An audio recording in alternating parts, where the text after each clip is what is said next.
Hello, I am Lucy Baldwin. I am a faculty of the Immortal College. I do a lot of online teaching and online marketing. I'm also the CEO of a tech startup. And one of the major things that I teach is I train and certify existential kink coaches. So, as far as existential kink experts, I consider myself one of them. So today I just want to make a video. This is for people who are uh trying to who are struggling with existential kink, like not really quite getting it, not finding that turn on, and want to master this practice. So I've obviously been in this world for a long time, and I'm friends with Carolyn Elliott, who wrote the book Existential Kink and invented this practice.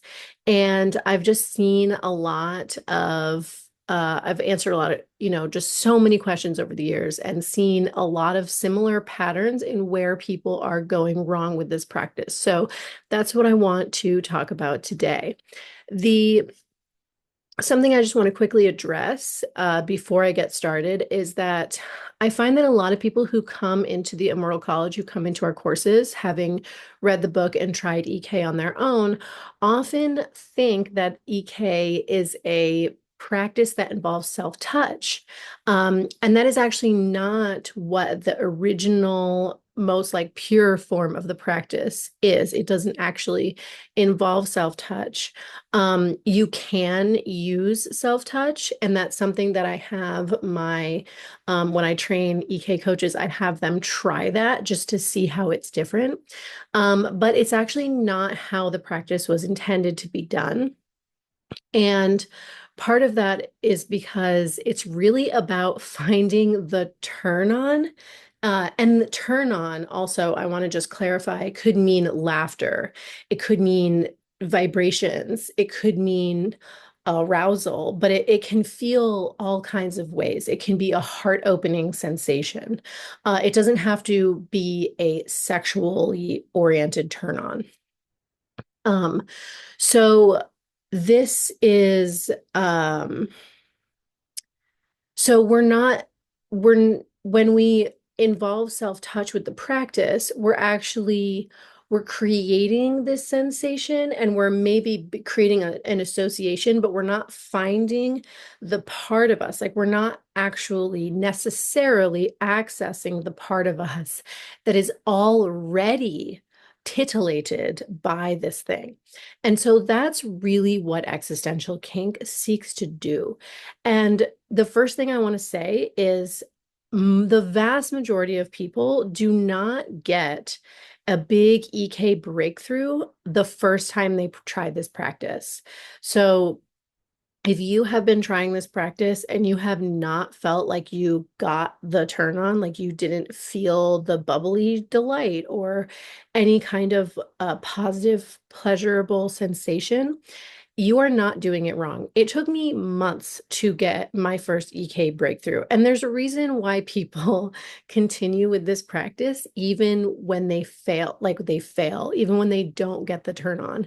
And the reason is because even just taking the time to sit down and feel the sensations in our body and give ourselves approval for how we're feeling is so powerful. So even if you are not getting what you think this is supposed to be, like even if it's not working the way you think it's supposed to work, you are still doing really powerful shadow work. So I just want to affirm that for you. Um, okay, so now I want to jump into, I think, one of the biggest uh places where people get stuck with this practice. And I'm gonna start by explaining the difference between story and sensation. So these are two very different things. A story is um a literal story. Like, I can tell a story about, Les Mis is a story, right? It's a beautiful story. A novel tells a beautiful story, and that is a story. But there's also story in terms of our personal story, the stories we tell about our lives, the stories we create. We create identities, we create stories for ourselves, and how we view the world is largely influenced by the stories that we tell ourselves. And, an example of this is we're in election season here in the United States.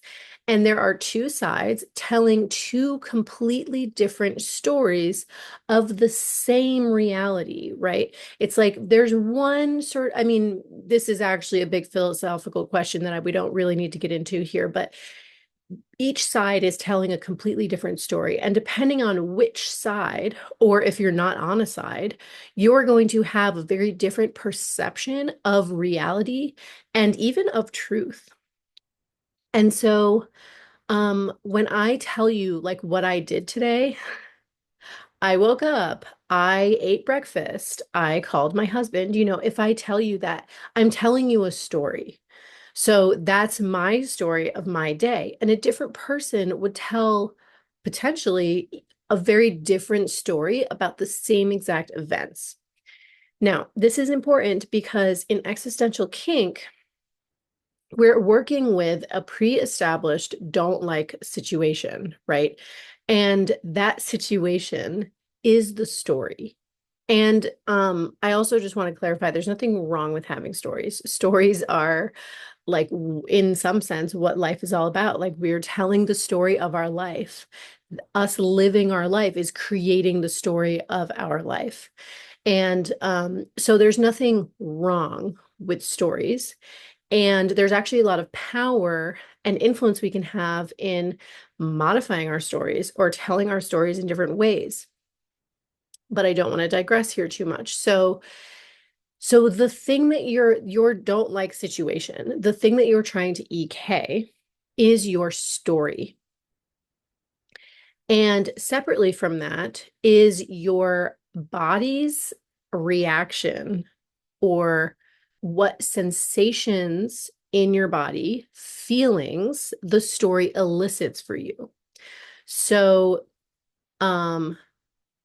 when I tell the story of something bad that happened to me, I might feel constriction in my throat. I might feel tightness in my body. I might feel like I want to do this. When I tell the story of a wonderful vacation I went on, I might feel more open in my body. I might have more like pleasant sensations come up in my body. It's also true that sometimes scary stories bring up positive sensations, and sometimes like happy stories bring up harder sensations. And that's just all about, your personal life and experiences and what brings up what sorts of feelings and sensations in your body. Now, existential kink is a somatic practice, which means that we're working with the body, we're working with the feelings in the body. So we are starting with a story, but we're actually working with sensation in ourselves. And that's really the part that a lot of people, I think, where most people, the vast majority of people get stuck. So something I see a lot is people trying to gaslight themselves and using bypass to say, like, here's my story. I,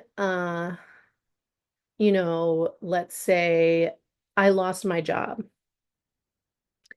And then they think that the function of EK is to feel good about having lost their job. So they try to tell the story of why they should like the fact that they've lost their job. But that is actually not what EK is about. So consciously, we're choosing a story that we don't like about our lives because we want to change it, because we don't like it.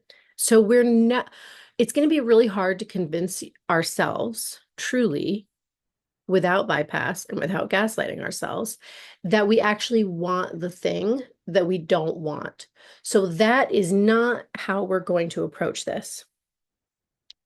And I think this is number 6 in the instructions where people get stuck. It says to feel the feelings and emotions in that come up for you. And so I want you to just think of when she says the word feelings, you could even you could think of that very literally, like the actual feelings in your body. You're going to tell the story in your head so that you can bring up the sensations in your body. And then we're not going to focus so much on the story. We're going to work with the sensations. And that's where the real magic happens with existential kink. So we tell this, we remind ourselves of the story. I lost my job. I have no income now. Whatever it is about that that really like maybe bothers us, we're going to think about that for a minute until we start to feel what comes up in our body. And for some people, it's harder than others to notice the sensations in your body. So if you're one of those people, that's okay. This might take a little bit longer to just really feel like, what am I physically feeling when I think about this? And some people feel numbness, and you can actually work with numbness. So you can actually EK the sensation of numbness because there's a texture to numbness. Maybe there's a hollowness there that you're feeling. Like it still feels like something. Nothing feels like something. But usually most people will feel some kind of sensation that they can locate. Maybe it's faint at first. A little trick here is you can give yourself permission to feel more of that sensation, to fully feel that sensation. So we've established the thing that we're working on. We've sort of brought the story into our mind to elicit sensation. And then what we're going to do is we're going to focus on the sensation. And that's where we're going to give ourselves permission to feel the sensation. We're going to give ourselves approval for the fact that we feel what we're feeling in our bodies. And we're going to give ourselves, I wonder if I could enjoy this sensation. You're just really getting curious. Like, I, a lot of times these sensations are really familiar to us. So we can start with that. Like, does the sensation, it feels familiar. There's something really safe maybe about that sensation because we felt it so much in our lives. And you're really just getting into like exploring the sensation. And it might change as you do that. That's okay. Just allow it to be what it is. And if you lose the sensation, like it sort of goes away, you can tell yourself the story again. So you can go back to the story and you can, go back to, okay, right, I lost my job. And there might be elements of that bring up more sensation, and you can think about those elements until that sensation comes back. But we're working with the feeling in our body. So we're working with the tightness in our chest, the butterflies in our stomach, whatever that anxiety feels like. I honestly, with so much of what I EK is the same sensation, which is like feeling like I can't get enough oxygen. That's what fear and anxiety feels like in my body pretty much all the time. So I'm often working with that sensation. And the more you do this, the more you can notice when these sensations come up on the fly, like when you're out in the world. And then you can just feel them and you can just notice them. And even that, even without having it turn into, even without being able to find pleasure in it or enjoy that sensation, you will allow yourself to move the sensation through you, like let the feeling pass, and then you can kind of come out on the other side of it and usually feel better. So,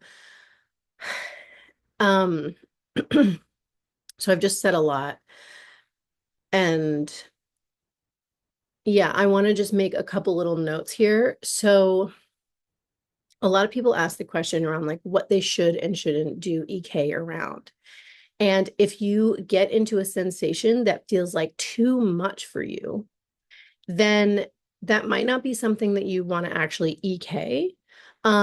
But you can also just allow yourself to feel a little bit of it at a time. That's how you digest it. That's how you move it. That's how you get through it. Um, and I think like what's really important about this and what's really powerful about this is that just feeling a sensation to its end will shift things um, on its own.